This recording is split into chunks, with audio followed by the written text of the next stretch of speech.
Hello everyone. So today we are going to start with the first chapter of chemistry, language of chemistry. So we are going to study many different topics in this chapter, but some of the topics which are there in this chapter we have already studied in the last year. So you need to go through the chapter of which we studied last year also, but it doesn't matter. I'll take a little bit of your revision also while teaching. So I hope you remember all those small terminologies from chemistry last year. Okay, let's begin with the chapter language of chemistry. Now we know that chemistry is a branch of science where we study about matter. What is matter made up of?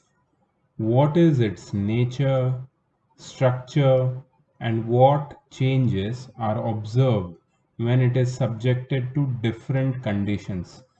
Chemistry could not be, put forward in a more simpler way.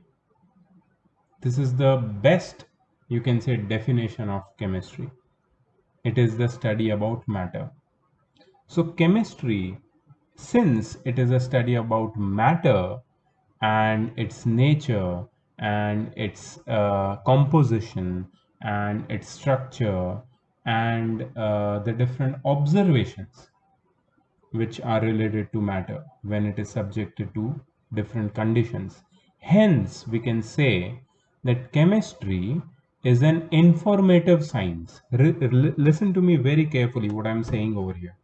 This will make your attitude towards studying chemistry very clear. You need a different attitude while you study physics.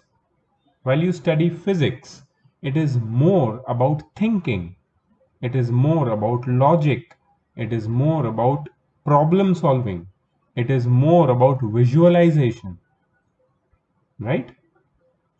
It is not more about learning or remembering or memorizing. But chemistry, since it is a basically informative science, it is more about memorizing, about learning, about remembering, about gathering the information. So you need to learn a lot in chemistry. It's not that you don't have to apply your brains. Of course, it's science. You need brains, you need logic. But here, the focus or concentration is more towards information in chemistry. Hence, it is a science related with, memory, or you can say learning, remembering. Always keep that in mind. So, in physics, we always encourage to ask the question why, how, and why. In chemistry, why and how does not matter much. In chemistry, you cannot ask why is it like this?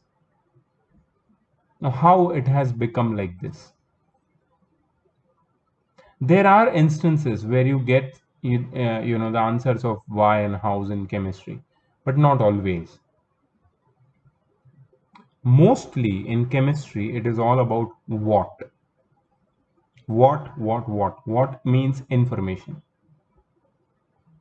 right? So with this idea, I would like to, emphasize that in chemistry, stop searching for reason and put your attention towards the information. Don't seek justification for every information which is provided to you. It is worthless. It is about how many informations you can remember and you can memorize and you can learn, right? It's more important rather than remembering all the justification, because there are very few. There are justifications, but they are very few. Okay, so let's proceed with this ideology. So See, everything is made up of matter that we have already studied. An element is a simple and pure form of matter which cannot be decomposed into simpler substances. So we are more interested in elements over here. All elements are made from atoms, the simplest part, the smallest particle of an element, which represents all the properties of an element.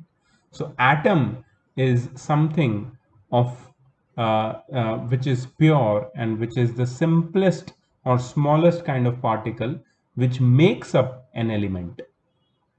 A set of atoms of same type together form the molecule of the element, and molecules can be monoatomic, diatomic, or even polyatomic. Okay, so let's, without wasting time, they've directly got down to the business, and they are talking about now that what do atoms form when they get together. When atoms of the same particle or different particles, atoms of the same element or the different elements come together in small groups, in a group of one, a group of two, or group of many, they make up molecules, monoatomic molecules. Here I would like to draw your attention to the word monoatomic. The spelling is wrong. Spelling is wrong. Actually, the spelling is monatomic. Monatomic. Meaning is the same. Elements having only one atom in their molecules. Elements having only one atom in their molecules are known as monatomic, not monoatomic. If you want, I can Google it and show it to you. We may get surprised. I'm not sure, but let's see. Let's see. Let's dissect monatomic. Monatomic.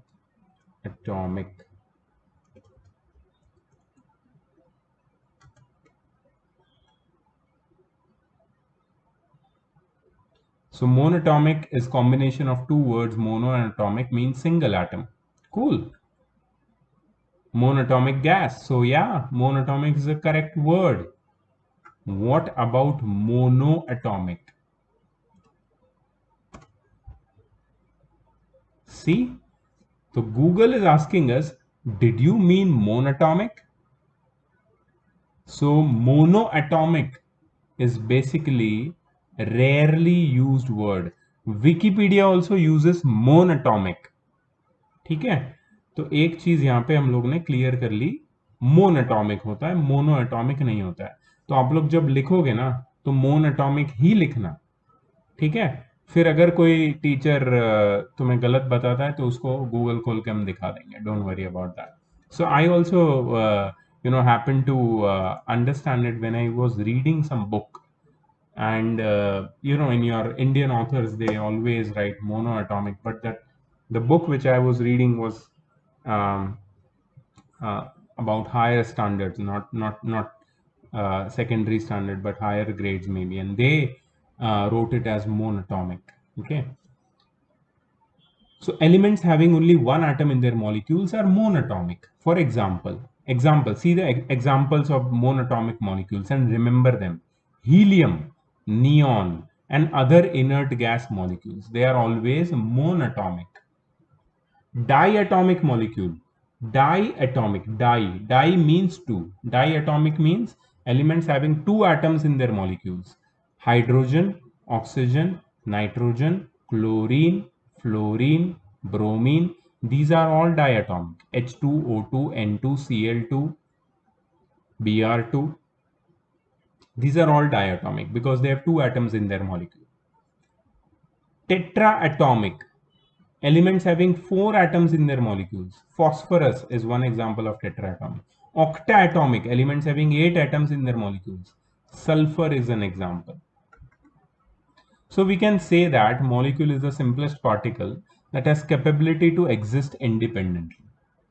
So atoms may or may not exist independently. But yes, molecules are the smallest particle which definitely exist independently. The molecules of an element exhibits all the properties of that element. Atoms भी वही करते हैं. Atoms also exhibit the properties of the element. Molecules also exhibit the properties of the elements. But there is one thing I would like to discuss over here, which is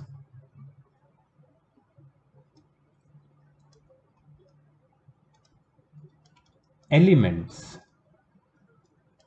can have their smallest individually existing particles in the form of atoms or molecules, right? Molecules are monatomic, diatomic, triatomic, tetraatomic, octatomic, polyatomic.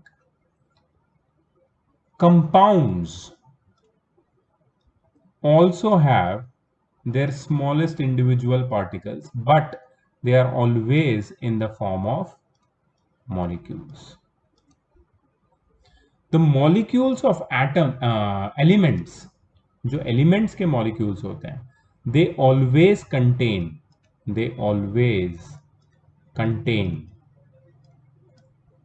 same types of atoms, or they are always made up of same type of atoms. For example, H2, for example P4. H2 molecule है किसका? Hydrogen का. कितने atoms है उसमें? 2. किसके? Hydrogen के, दोनों. So molecules of elements always contain the same type of atoms, are always made up of same type of atoms. So is true for phosphorus molecule. But molecules of compounds are, what are they?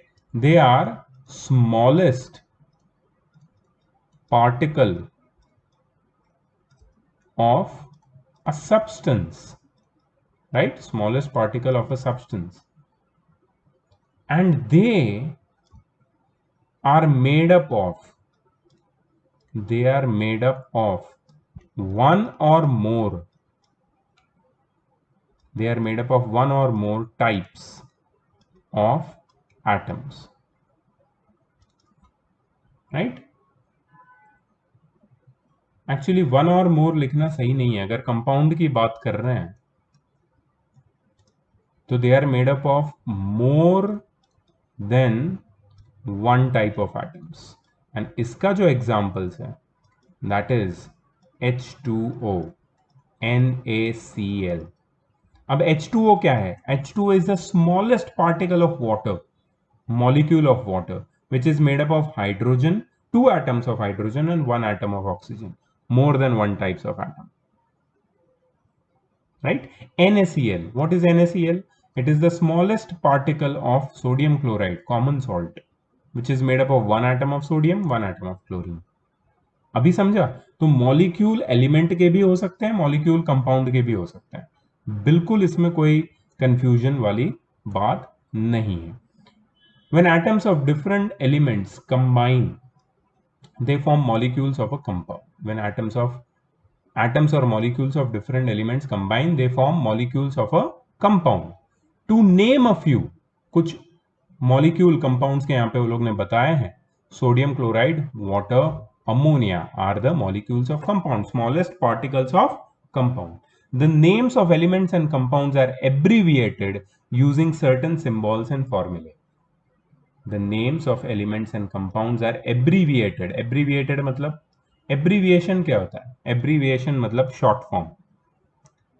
तो elements और compounds के नाम को short form में हमें अगर लिखना है तो we have to use certain symbols and certain formulae. इसी को पढ़ना है, symbols and formulae. Symbols and formulae of chemical compounds. We have to study this in this particular class, this particular chapter. So before 1600 AD, see, you might be wondering कि हमको तो school से ये book में से नहीं पढ़ाते, ये कौन सी बुक है? So this is Selena.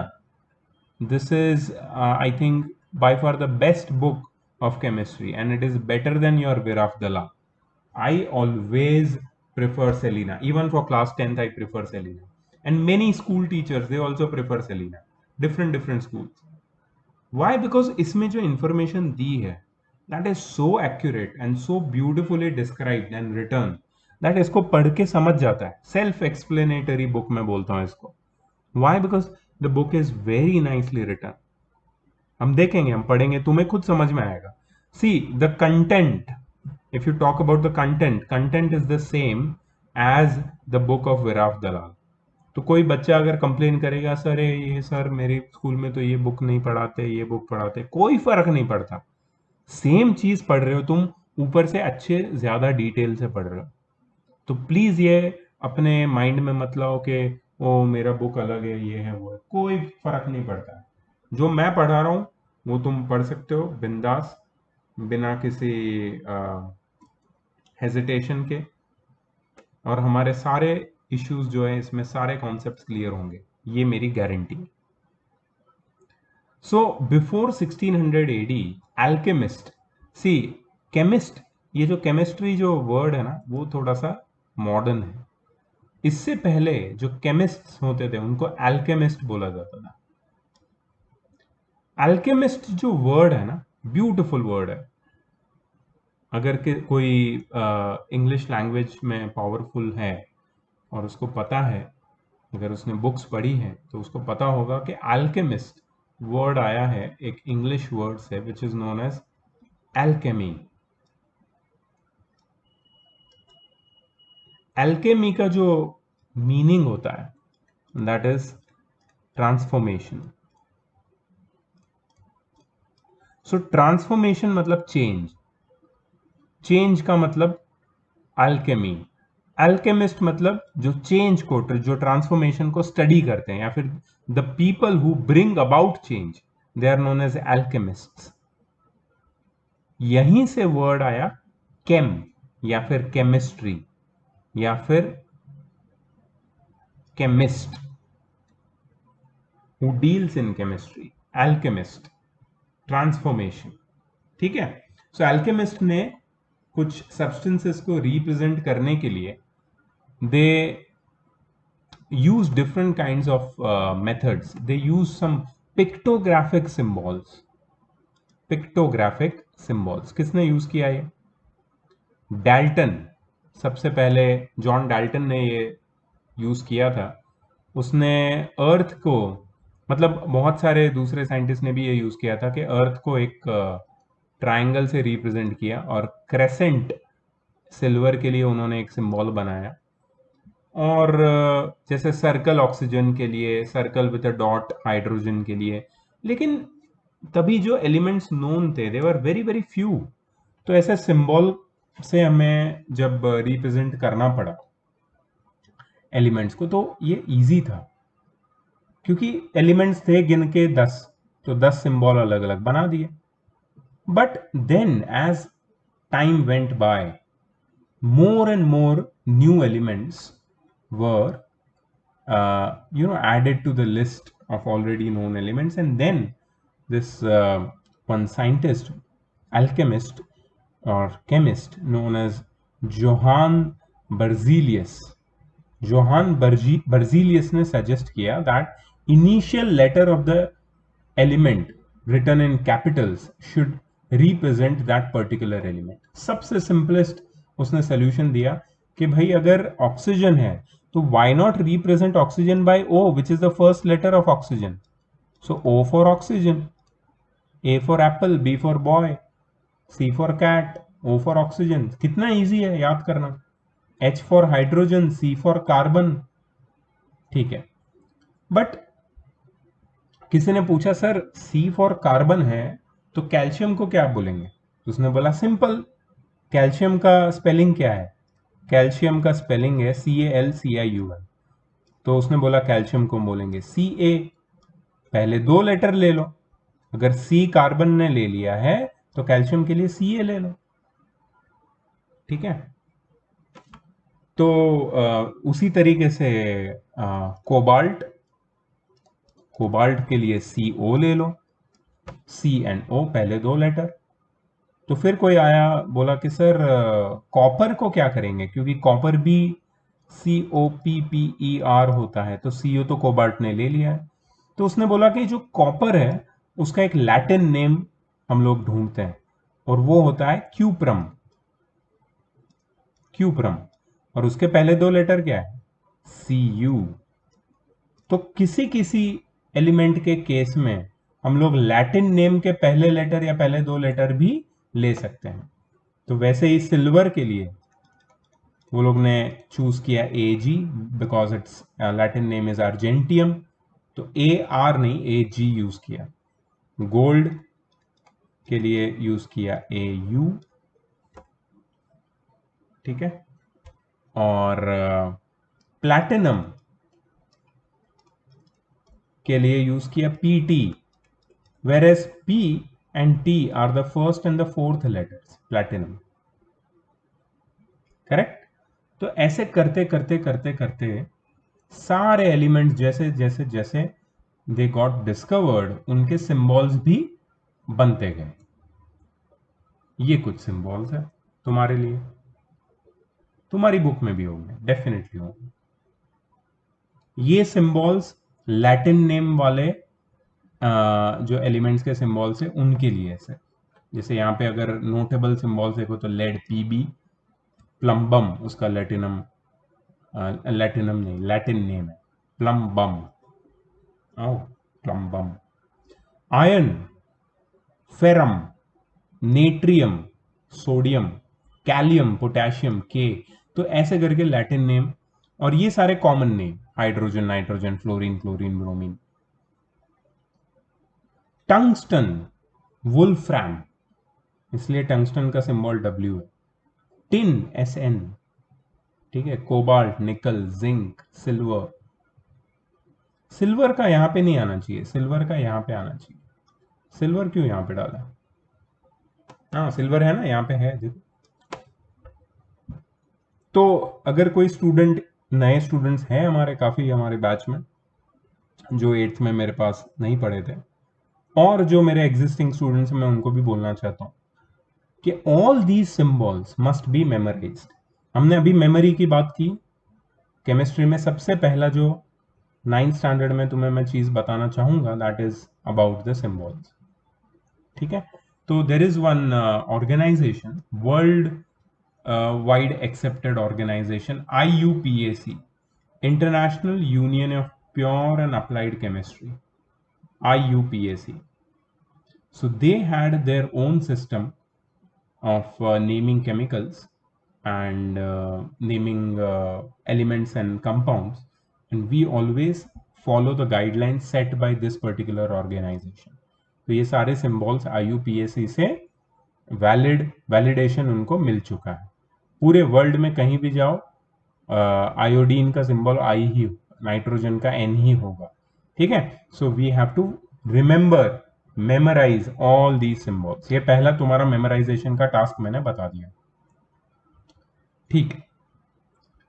Chemical symbol. Symbol is the short form that stands for the atom of a specific element, or the abbreviation used for the names of the element. Each element is denoted by a symbol, which is usually the first letter of its name in English और Latin. ये सब अभी हमने discuss कर लिया, मैं फिर से इसमें नहीं जा रहा, ठीक है। अच्छा, सिग्निफिकेंस ऑफ सिंबल क्या है, ये उसके ऊपर क्वेश्चन आ सकता है। What is the significance of a symbol? It represents name of the element, वो तो एक करता ही है रिप्रेजेंट, और क्या रिप्रेजेंट करता है वो? One atom of the element. मतलब अगर मेरे पास, मेरे सामने एक सिंबल है H, तो मैं बोलूंगा कि ये हाइड्रोजन का सिंबल है, और ये क्या रिप्रेजेंट करता है? One atom of hydrogen. Quantity of the element equal in mass to its atomic mass और ग्राम एटॉमिक मास, ठीक है। अब ये इंपॉर्टेंट है, और ये ग्राम एटॉमिक मास के बारे में हम लोग डिटेल में पढ़ने वाले हैं, ठीक है। तो quantity of element equal in mass to its gram atomic mass और atomic mass, that also is represented by its symbol.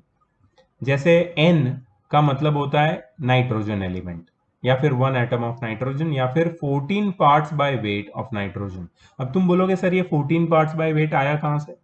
तो ये 14 is the atomic mass of nitrogen. तो तुम बोलोगे सर ये एटॉमिक मास क्या होता है, तो मैं तुम्हें बताऊंगा ये, I will let you know this, ठीक है। हम इसके बारे में और डिस्कशन करने वाले हैं, so don't worry about this. This weight being the atomic weight of the element, ठीक है। बी केयरफुल, यहाँ पे नोट लिखिए, देखो ये विराट दलाल में कभी नहीं लिखते हैं ऐसी नोट। बी केयरफुल तो वो बोलेगा ही नहीं, तुम्हें जो करना है करो, बी केयरफुल ये सब हमको नहीं पता। Be careful about the capital and small letters or alphabets. For example, capital C, small o means cobalt, but capital C, capital O means carbon monoxide, carbon and oxygen, carbon monoxide. ठीक है, तो letters लिखते time भी you have to be very very specific. फिर आता है formula. So atoms of the elements combine to form molecules, ये मैंने अभी तुम्हें मॉलिक्यूल यहाँ पे हमने अभी डिस्कस किया था, है ना। अलग अलग टाइप के एलिमेंट्स एक साथ कंबाइन होके मॉलिक्यूल्स बनाते हैं, और मॉलिक्यूल को रिप्रेजेंट हम कैसे करते हैं, विद द हेल्प ऑफ फॉर्मूले। इनको क्या बोलते हैं, इनको बोलते हैं केमिकल फॉर्मूले। हमने 8th में पढ़ा हुआ है, ठीक है। केमिकल फॉर्मूले के बारे में हमने ऑलरेडी पढ़ा है 8th में। सो केमिकल फॉर्मूला या मॉलिक्यूलर फॉर्मूला क्या है, प्लीज ये नोट्स आप अगर ले सकते हो तो बहुत अच्छी बात है, प्लीज ले लो ये नोट्स। ये सब अपना फंडामेंटल्स है, ये मैं तुम्हारा सिलेबस नहीं मानता हूँ, ये मैं मानता हूँ ये कोर है, कोर केमिस्ट्री का, जो लाइफ टाइम तुम्हें काम आएगा। लाइफ टाइम इसलिए बोल रहा हूँ बिकॉज मैं जानता हूँ कि अपनी बैच में बहुत सारे साइंस या साइंटिफिक ओरिएंटेड स्टूडेंट्स हैं जो आगे साइंस में अगर पढ़ने वाले हैं, if they are going to take science ahead, then it's possible that ये सारी चीजें उनको बहुत आगे तक लेके जाएगी, ठीक है। जो लोग का साइंस से कोई लेना देना नहीं है, हाँ उनके लिए शायद ये काम ना आए, लेकिन मुझे लगता है कि these things are once learned in life and remembered for ever, ऐसी चीजें हैं, ठीक है। प्लीज इसको नोट्स ले लो इसकी। The symbolic representation of a molecule is known as formula or molecular formula. A molecular formula is also known as chemical formula. Employs मतलब uses symbols to denote the molecules of an element or of a compound. तो molecule में एक से ज्यादा atom हो सकते हैं। अभी हमने देखा H2O, 3 एटम, 2 हाइड्रोजन के और एक ऑक्सीजन का। मॉलिक्यूल्स ऑफ एलिमेंट भी होते हैं, ठीक है, जैसे H2, O2, N2, Cl2, Br2, I2, इसमें भी एक से ज्यादा एटम्स है। And in case of compound क्या होता है, डिफरेंट एटम्स, कंपाउंड के केस में different atoms United in certain fixed ratio is represented by placing symbols of the elements present in it side by side indicating their numbers written in subscript। मतलब क्या क्या करना है हमको, देखो compound के केस में जो एटम्स है वो फिक्स्ड रेशियो में एक दूसरे के साथ कंबाइन करते हैं। मैं यहां पे एक एग्जांपल के साथ तुम्हें एक्सप्लेन करना चाहूंगा। I will take example of water. What is water? Water is a compound. It's a chemical compound. What is it made up of? It is made up of hydrogen and oxygen. In what ratio hydrogen and oxygen combine to form water? Hydrogen and oxygen combine in the ratio of 2:1. Right? So ये जो certain fixed ratio है, that is absolute truth, very very true for all the compounds. तो हम कैसे इसका symbol लिखेंगे, we represent the symbols by placing the symbols of elements side by side, ठीक है। ये H और O साइड बाय साइड लिख दिया, and indicating their numbers written in subscript. Subscript का मतलब क्या होता है, सबस्क्रिप्ट मतलब यहाँ पे नीचे कितने हाइड्रोजन है। अभी हाइड्रोजन और ऑक्सीजन का रेशियो 2:1 है, तो यहां पे लिखूंगा 2 और यहां पे लिखूंगा 1, ठीक है। बट एक चीज, जनरल चीज बताता हूं जो यहां पे अभी नहीं बताई, आगे बताएंगे शायद। 1 को कभी लिखते नहीं, वन को नहीं मेंशन करते, क्योंकि कोई नंबर नहीं है मतलब वन ही है। ऑक्सीजन का कितने एटम है, वन। हाइड्रोजन के कितने एटम है, दो। And that is how you right a chemical formula. ठीक है। अच्छा अभी बताओ ये क्या है जो मैं तुम्हें पूछने वाला हूं, व्हाट इज दिस? NH4Cl, इसका मतलब क्या है? नाइट्रोजन का एक एटम, हाइड्रोजन के चार एटम, Cl क्लोरीन का एक atom. This is the molecular formula or chemical formula of ammonium chloride containing one atom of nitrogen, four atoms of hydrogen, one atom of chlorine. Na2CO3 क्या है? What is Na2CO3? Na2CO3 is one molecule of sodium chloride, sodium carbonate. Two atoms of sodium, one atom of carbon, three atoms of oxygen, all written side by side with their subscript, denotes one molecule of sodium carbonate. 2H2O, H2O तो अभी पढ़ा हमने, but आगे अगर 2 लिख दिया तो क्या हो जाएगा? 2H2O। इसका क्या मतलब है? सी, H2O तो हमें पता है क्या है। What is H2O? H2O is one molecule of water. आगे सिर्फ 2 रख दिया, इसका क्या मतलब हो जाएगा? 1 को रिप्लेस करके हम क्या लिखेंगे? 2। 2 molecules of water, not 1। How many? 2 molecules of water. ठीक है, 2 मॉलिक्यूल्स ऑफ वाटर। अच्छा ये भी बहुत नोट करने वाली बात है, मैं यहां पे बताता हूं। अगर मैं लिखता हूं 2H2O, so can you tell me, can you tell the video, can you tell the screen in front of you, can you tell yourself, can you tell your room, अगर तुम्हारे पेरेंट्स ये video देख रहे हैं तुम्हारे साथ बैठ के, कोई ऐसा है स्टूडेंट, मुझे जानना है यार, कि जिनके पेरेंट्स उनके साथ बैठ के मेरे वीडियो सुनते हैं साथ में।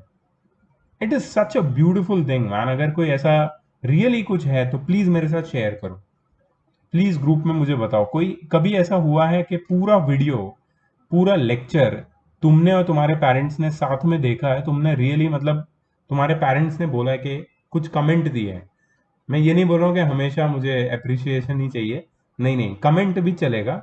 ये कि बहुत बोरिंग था यार, ये बहुत लंबा था, बहुत पकाते हैं सर यार, क्या है ये? ऐसा कभी हुआ है क्या? या कुछ भी मतलब साथ में बैठ के अगर पेरेंट्स और स्टूडेंट ने मेरा वीडियो देखा है तो please students, please let me know in the group. I would love to hear about this particular experience. So anyways, tell it to your parents if they are listening with you. मेरा question है कि इस particular chemical formula में दो molecule है water के, हम सबको पता है। हाइड्रोजन के एटम कितने हैं ये बताओ, और ऑक्सीजन के एटम कितने हैं ये बताओ। पॉज करो वीडियो, सोचो और बताओ। डन? चलो देखते हैं। तो मेरे हिसाब से हाइड्रोजन के कितने एटम्स है पता है? 2 2 जा 4। ये जो 2 है आगे लिखा गया वो सबस्क्रिप्ट वाले 2 से मल्टीप्लाई हो जाएगा। सबस्क्रिप्ट में जो भी नंबर है उससे मल्टीप्लाई होगा। यहाँ पे कुछ नंबर नहीं है, मतलब क्या है? 1। तो 2 1 जा कितना हो जाएगा? 2। सो बेसिकली ये जो मॉलिक्यूल है उसमें टोटल 6 एटम है, 4 हाइड्रोजन के और 2 ऑक्सीजन के। राइट? ये भी तुम्हें क्लियर होना चाहिए तुम्हारे माइंड में। तो अगर मैं लिखता हूं 3H2SO4, तो बताओ हाइड्रोजन के कितने एटम, सल्फर के कितने एटम, ऑक्सीजन के कितने एटम? पॉज करके बताओ। डन? हाइड्रोजन के 6, सल्फर के 3 और ऑक्सीजन के 12। 3 4 जा 12, 3 1 जा 3 एंड 3 2 जा 6। टोटल कितने एटम्स हो गए इस कंपाउंड, इस मॉलिक्यूल में? 3 मॉलिक्यूल है बेसिकली। सल्फ्यूरिक एसिड के 3 मॉलिक्यूल है, कितने?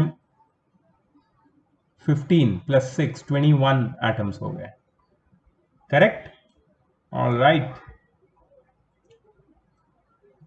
So, by looking at the formula, we understand the ratio in which different atoms are united to form the molecules. ये तो सबसे important हमें चीज जानने मिलती है एक फॉर्मूला से। क्या मिलता है हमें समझ में?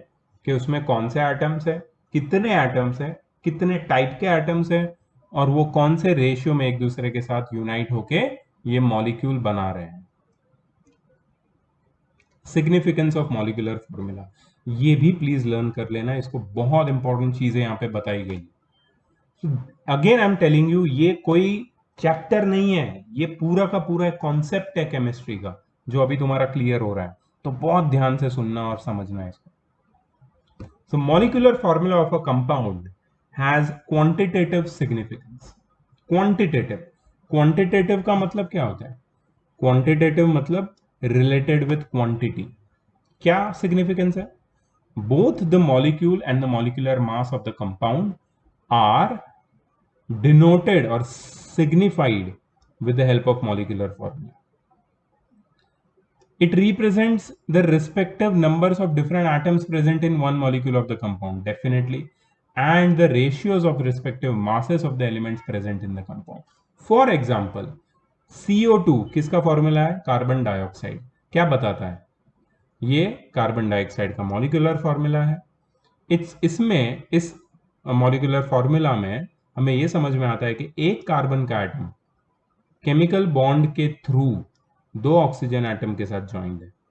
इसमें हमें यह समझ में आता है कि कार्बन डाइऑक्साइड का मॉलिक्यूलर मास 44 है, given that atomic mass of carbon is 12 and oxygen is 16।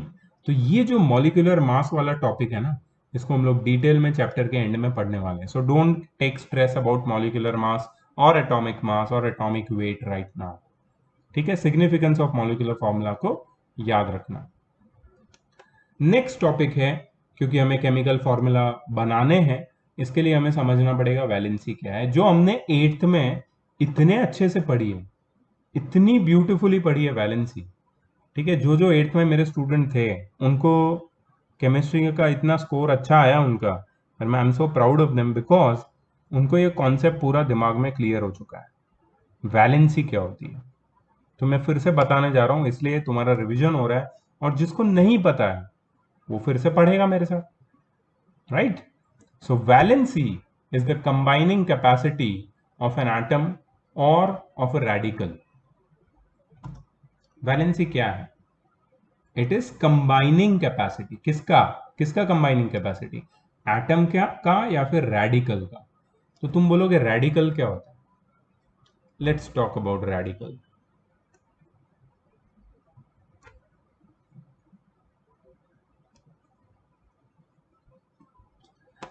So matter sometimes exist in the form of atoms, but atoms are generally not stable. That means they are reactive. So they react and they combine with other atoms of other elements. And matter can also exist in the form of radicals. तुम बोलोगे sir molecule तक तो ठीक था, ये radical क्या है? सो radicals are, और radical is a group of different atoms. Radical is a group of different atoms combined together. Radical is a group of different atoms combined together which behaves as a single unit. बहुत सारे अलग अलग atoms, अलग अलग elements के atoms, group of different atoms of different elements, when they combine together and behave as a single unit, it is known as a radical. तुम बोलोगे sir example दे दीजिए। मैं इसका बेस्ट एग्जाम्पल दूंगा तुम्हें,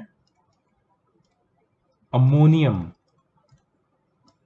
ion. Ammonium ion it's a radical. इसका chemical formula है NH4 1+। तुम बोलोगे सर ये 1+ कहां से आया? तो रेडिकल का और एक खासियत यह है कि उनकी एक कॉमन वैलेंसी भी होती है। यहाँ पे एक एटम नाइट्रोजन का, 4 एटम हाइड्रोजन के, टोटल 5 एटम एक साथ, एक फैमिली एक साथ रहता है, और उनकी एक कॉमन वैलेंसी है। इसी को रेडिकल बोलते हैं। और एक बताता हूं तुम्हें, हाइड्रोक्साइड आयन। तो रेडिकल्स मोस्टली आयंस ही होते हैं। आयंस क्यों? क्योंकि उनके पास चार्ज होता है, पॉजिटिव या negative. OH1-, that is hydroxide ion, right? Calcium, I am sorry, calcium तो रेडिकल नहीं होगा, पॉजिटिव में तो एक ही है रेडिकल, नेगेटिव में लेते हैं। चलो sulphate, sulphate ion SO4 2-, 5 atom है, 4 ऑक्सीजन के, एक सल्फर का, साथ में रहते हैं और उनकी कॉमन वैलेंसी है, इनको बोलते हैं रेडिकल्स। तो ये रेडिकल के ऊपर जो नंबर दिख रहा है ना, वही वैलेंसी है। तो ये क्या है, ये नंबर क्या है, इसको हमें समझना है। So it is that number is basically the combining capacity of atom or a radical. Valency is measured in terms of hydrogen atoms or oxygen atoms. It is the number of hydrogen atoms or double the number of oxygen atoms that can combine with it. With it मतलब with any atom or radical. किसी भी atom के साथ कितने hydrogen atom combine हो सकते हैं, वही उसकी वैलेंसी है। किसी भी एटम के साथ कितने ऑक्सीजन एटम कंबाइन हो सकते हैं, उसको डबल कर दो तो तुम्हें उसकी वैलेंसी मिल जाएगी। Since no other element has combining capacity less than that of hydrogen, its valency is taken to be 1 and is considered as a standard. तो हाइड्रोजन की वैलेंसी सबसे कम है क्योंकि उसकी कंबाइनिंग कैपेसिटी सबसे कम है, इसलिए हाइड्रोजन की वैलेंसी 1 है और उसको स्टैंडर्ड मान लिया हमने। बट इसकी जो मॉडर्न डेफिनेशन है वो हमें समझनी है। मॉडर्न डेफिनेशन क्या बोलती है? क्योंकि इलेक्ट्रॉन्स की डिस्कवरी हो चुकी, उसके बाद हमने लास्ट ईयर ये भी पढ़ा था, इलेक्ट्रॉन्स की डिस्कवरी, जे थॉमसन, या जे थॉमसन, यस। तो तुम्हें थोड़ा बहुत याद होगा इलेक्ट्रॉन की डिस्कवरी और उसके बारे में।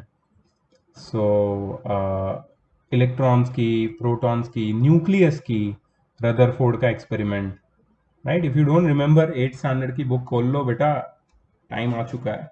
एनीवेज वो सब हम लोग फिर से 9th में पढ़ने वाले हैं, बट मॉडर्न डेफिनेशन देख लो वैलेंसी की।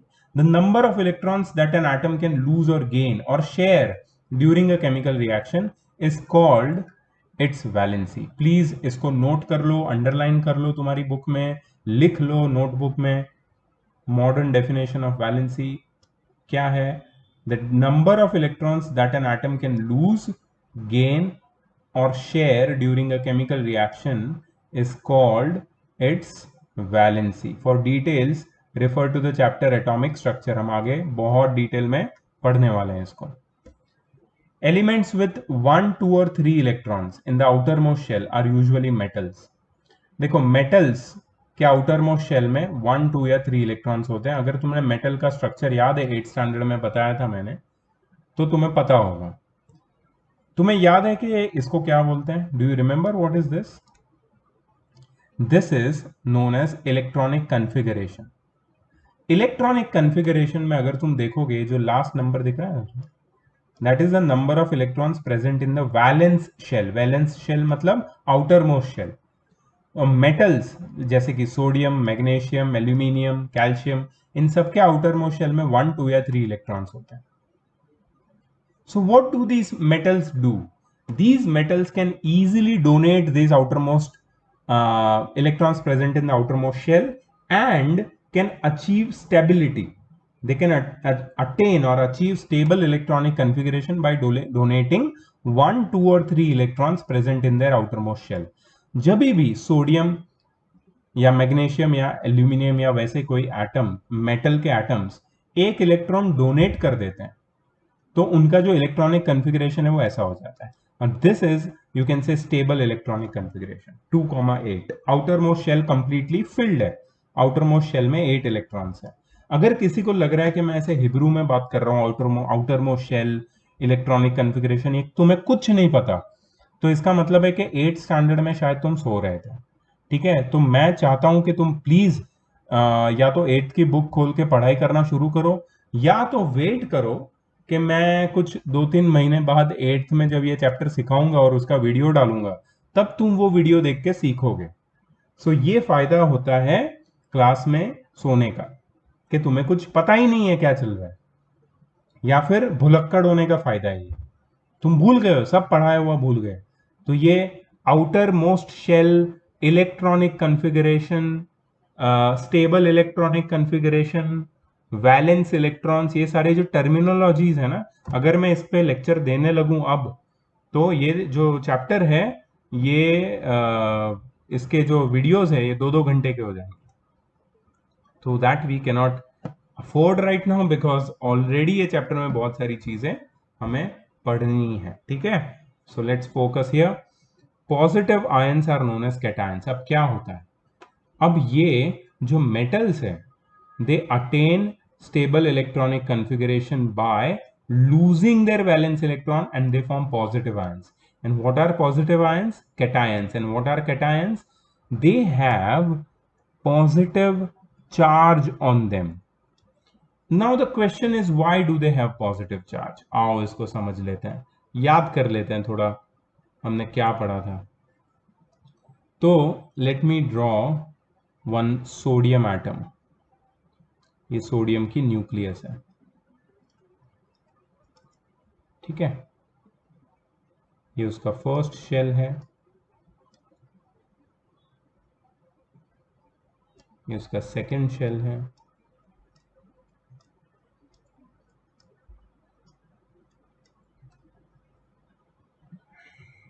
मेरे शेल्स इतने सर्कुलर नहीं है, आई एम सॉरी, और ये उसका थर्ड शेल, ठीक है।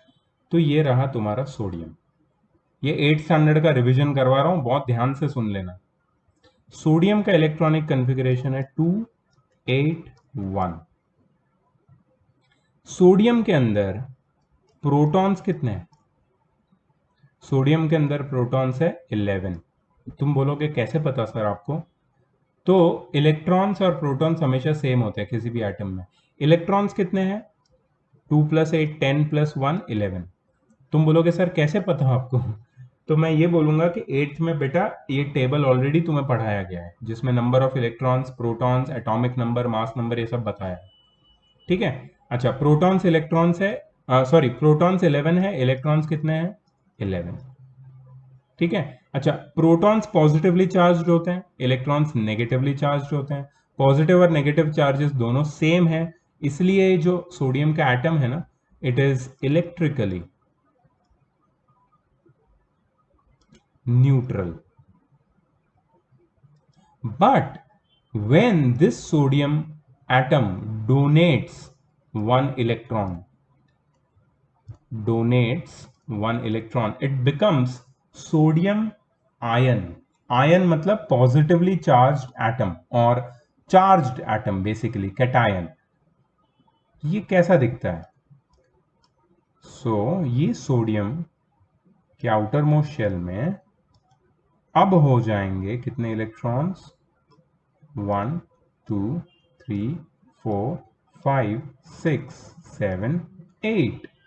सोडियम इलेक्ट्रॉनिक कॉन्फ़िगरेशन अब हो गया 2,8। पहले क्या था? 2,8,1। लेकिन अब एक इलेक्ट्रॉन उसने डोनेट करके अब बन गया है वो Na। अच्छा, प्रोटॉन्स कितने इसमें? प्रोटॉन्स होते हैं न्यूक्लियस में, राइट। न्यूक्लियस में तो 11 प्रोटॉन्स ही हैं, क्योंकि उसमें तो कोई चेंज नहीं आया। इलेक्ट्रॉन्स कितने हो गए? 2 + 8 10। बताओ कौन ज्यादा है? इलेक्ट्रॉन ज्यादा है, प्रोटॉन ज्यादा है? Of course protons.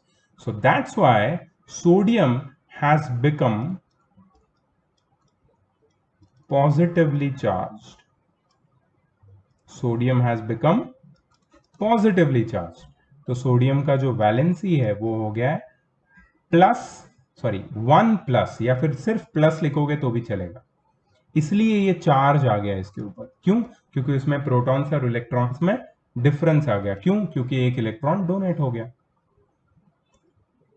करेक्ट। वैसे ही मैग्नीशियम के ऊपर 2+ चार्ज है, क्योंकि वो 2 इलेक्ट्रॉन डोनेट करता है। एल्यूमिनियम के ऊपर 3+ चार्ज है, क्योंकि वो 3 इलेक्ट्रॉन्स डोनेट करता है, ठीक है। तो ये सारे कैटायंस हैं। बट वो एलिमेंट का क्या जो नॉन मेटल है? नॉन मेटल के आउटर मोस्ट शेल में 5 6 7 इलेक्ट्रॉन्स होते हैं। 5 6 या 7 इलेक्ट्रॉन, 4 भी होते हैं कभी कभी, लेकिन हम 5 6 और 7 की बात करेंगे। they are normally non-metals, and to attain stability they have to have 8 electrons in their outermost shell, so they gain electron. Non-metal के atoms क्या करते हैं? They gain electron. So chlorine में आउटरमोस्ट शेल में 7 है, उसको 8 चाहिए आउटरमोस्ट शेल में, तभी वो आउटरमोस्ट शेल कंप्लीटली फिल्ड होगा. ठीक है, ये भी मैंने बताया था लास्ट ईयर. एक फॉर्मूला है which is 2n square, which tells you how many electrons can there be in a certain orbit. और आउटर मोस्ट ऑर्बिट में कितने इलेक्ट्रॉन्स होते हैं? आउटर मोस्ट ऑर्बिट में 8, right? That was the rule. तो ये सारी चीजें हमने 8th में पढ़ी थी. फिर से वही चीजें मैं इन्वोक कर रहा हूं. सो 7 इलेक्ट्रॉन से वो एक इलेक्ट्रॉन गेन करेगा एंड उसका इलेक्ट्रॉनिक कन्फिग्रेशन हो जाएगा 288. बट क्योंकि क्लोरीन के पास इनिशियली 17 प्रोटॉन्स थे और 17 इलेक्ट्रॉन थे, तो वो पहले न्यूट्रल था. बट अब उसके पास 17 प्रोटॉन्स और 18 इलेक्ट्रॉन्स हो गए. That's why it is not electrically neutral, it is negative. It has become Cl minus and it is known as anion. Anion.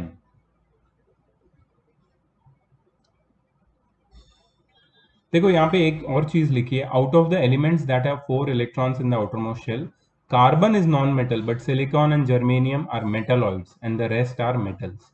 इसलिए सिर्फ कार्बन ही है एक ऐसा कि जिसके आउटरमोस्ट शेल में 4 इलेक्ट्रॉन, इसलिए वो लोग ने इसके साथ नहीं लिखा है उसको. Anyways, oxygen can gain 2 electrons and complete its outermost shell and its valency becomes O2 minus.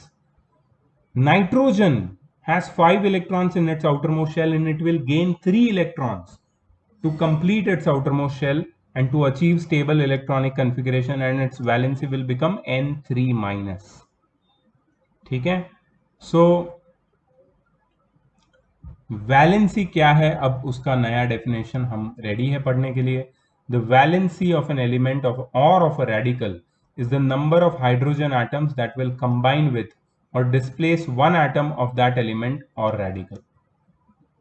जैसे कि क्लोरीन की वैलेंसी हमने 1 देखी क्योंकि क्लोरीन 1 हाइड्रोजन के साथ कंबाइन करता है. ऑक्सीजन की वैलेंसी 2 है क्योंकि वो 2 हाइड्रोजन के साथ कंबाइन करता है. नाइट्रोजन की वैलेंसी 3 है because it combines with 3 hydrogen atoms, not more not less. Carbon की वैलेंसी 4 है because it combines with 4 hydrogen atoms, not more not less. 1 carbon can maximum combine with 4 hydrogen, that's why it's valency is 4. कभी कभी ऐसा होता है कि कुछ elements होते हैं उनकी वैलेंसी वेरिएबल भी होती है. Certain elements exhibit more than one valency, and that is they show variable valency. What is the reason for variable valency? An atom of an element can sometimes lose more electrons than there are present in its valence shell. That is, there is a loss of electrons from the penultimate shell too. Now you must be wondering, what is penultimate? Penultimate word means last but one या फिर second last. Second last बोलते हैं ना हम लोग, last से पहले वाला. तो अगर सेकेंड लास्ट या लास्ट बट वन या पेनल्टीमेट शेल से अगर इलेक्ट्रॉन लॉस होते हैं तो जो वैलेंसी है उस पर्टिकुलर एलिमेंट की वो चेंज हो जाएगी. सो ऐसे ऐसे कुछ एलिमेंट्स होते हैं जिसके 2 शेल इनकम्प्लीट होते हैं और वो दोनों में से वो इलेक्ट्रॉन लूज कर सकता है, इसलिए वो वेरिएबल वैलेंसी एग्जिबिट करता है. यहां पे कुछ इंपॉर्टेंट इंफॉर्मेशन इसको नोट कर लेना है आपको. If an element exhibits 2 different positive valencies, then we use the suffix OUS for the lower valency and IC for higher valency. For example, SnCl2, stannous chloride is written as tin2 chloride. ठीक है. SnCl4, stannic chloride is written as tin4 chloride. तो अभी ये OUS और IC वाला जो system है वो आउटडेटेड हो चुका है. अब हम ये रोमन नंबर्स का यूज करते हैं. अगर वैलेंसी 2 है तो रोमन नंबर 2 डाल देंगे एलिमेंट का नाम लिखने के बाद, टिन के बाद 2 फिर क्लोराइड. फिर टिन की वैलेंसी अगर 4 है तो टिन ब्रैकेट में रोमन लेटर्स में 4 और फिर chloride. Non-metals like nitrogen, phosphorus and sulfur also show variable valency. Nitrogen and phosphorus exhibits valency of 3 and 5, while sulfur exhibits a valency of 2, 4 and 6. Okay? So these are some examples of variable valency, the compounds and their formulae. Okay? These are the new formulae. Iron 2 oxide, iron 3 oxide, या फिर ferrous oxide या फिर ferric oxide. Cuprous oxide, cupric oxide is basically copper 1 oxide or copper 2 oxide and so on. अब radicals की बात करते हैं. Radical मैंने ऑलरेडी तुम्हें बताया है. रेडिकल क्या है? सीधा डेफिनेशन देखो. अ radical is an atom or group of atoms of the same or of different elements that behaves as a single unit with a positive or negative charge. Radical क्या होता है? It is a group of atom or group of same atoms or of different elements, atoms of different elements which behaves as a single unit with a positive or negative charge. ठीक है. देखो, Na plus is not a radical because it's not group of atom, there is a single atom here. Mg2 plus is not a radical. ठीक है. यहां पे बोला है a radical is called simple radical when it is atom only like sodium and magnesium, but generally I would not call it simple radical, I would call them ion. Okay, so I don't agree with this word simple radical, I would call them ions. ठीक है. But the radical which I am talking about, which I am interested in, is made up of polyatomic atoms like SO4 2-. मैंने तुम्हें example भी दिया. It is made up of one atom of sulfur and 4 atoms of oxygen, and it has got a single valency 2-. ठीक है. So that was something about radical. Now see here they are talking about basic radical, acidic radical. I don't want to go over here right now. Right now I want to focus on the list of valencies जो तुम्हें आज का तुम्हारा homework है. Basically तुम्हें ये learn करना है. So in table 1.3 you see the list of some common electrovalent positive ions or basic radicals. जो भी पॉजिटिव आयंस के रेडिकल्स होते हैं, आयंस होते हैं, वो सब बेसिक होते हैं नेचर में. And list of some common electrovalent negative ions which are acid radicals. Acid और बेसिक अभी याद नहीं करोगे तो भी चलेगा, but you see how big is the list. तो तुम्हें अगर ये क्वेश्चन माइंड में आ रहा है कि क्या ये सब मुझे लर्न करना पड़ेगा, डेफिनेटली यस. डेफिनेटली ये सारी वैलेंसीज तुम्हें लर्न करनी है with their formulae wherever they are given, in whichever form they are given, you must memorize this. और इसी के बाद हम लोग जाएंगे केमिकल फॉर्मूले के ऊपर. ये सारे केमिकल फॉर्मूला. ठीक है. So today I am not going to go to chemical formula, I am just going to halt my lecture over here at this radicals and basically the valencies, the valency chart which we are talking about. तुम्हारी book में भी, कोई भी book, विराफ दलाल हो या कुछ भी हो, उसमें भी ये वैलेंसी चार्ट है. So for today's homework you have to go through different topics which we have studied today, and जो मैंने 8th स्टैंडर्ड की बात की थी कि 8th में ये चीज़ें मैंने बताई थी, तो all those things you have to revisit, recollect, try to remember, and also memorize the chemical the symbols of elements and radicals and the valencies. ये सब तुम्हें आज मेमोराइज करना है. सो कल हम लोग जब केमिकल फॉर्मूले करेंगे तो concept should be absolutely clear in your mind and we can go ahead smoothly. और कोई होमवर्क मैं नहीं दे रहा हूँ. ठीक है. Alright, see you tomorrow. Bye bye.